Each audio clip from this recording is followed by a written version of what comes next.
कहानी में ट्विस्ट ही नहीं साहब, पूरा गणित ही पलट गया है। अब बिहार में वोटर भी उतने ही रहस्यमय हो गए हैं जितना चुनाव नतीजा।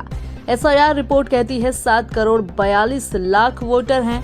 चुनाव आयोग कहता है 7 करोड़ 45 लाख 26 हजार ने वोट डाला।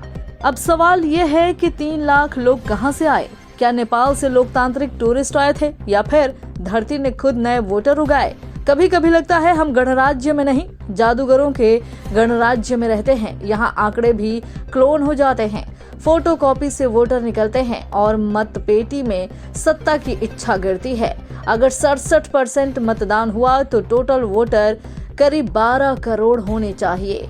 मतलब बिहार अब देश का नहीं, लोकतंत्र का सुपर पावर बन गया है, जहां वोटर जमीन से नहीं ईवीएम से जन्म लेते हैं। और फिर जब कोई पूछता है भाई ये कैसे हुआ, तो जवाब आता है चुनाव आयोग की प्रक्रिया पारदर्शी है।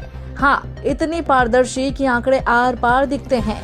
कभी सोचा है अगर यही रफ्तार रही तो अगले चुनाव तक बिहार में जनसंख्या से ज्यादा वोटर होंगे, मतदान खत्म होगा और आयोग कहेगा लोकतंत्र की भागीदारी 132% रही है।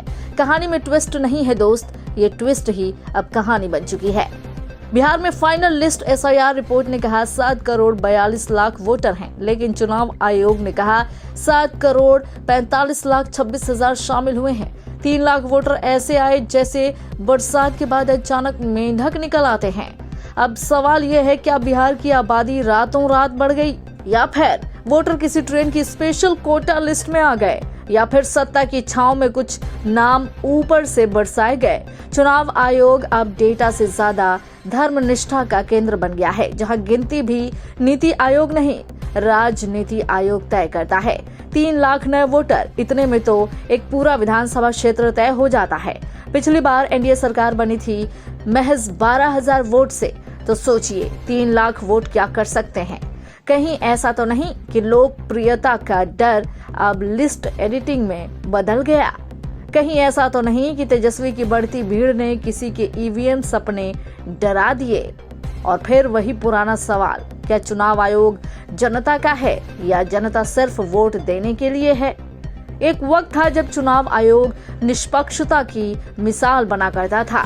अब वो मिसाल नहीं, मिसाल जलाने वालों के साथ बैठा दिखता है। 3 लाख वोटर आए कहां से?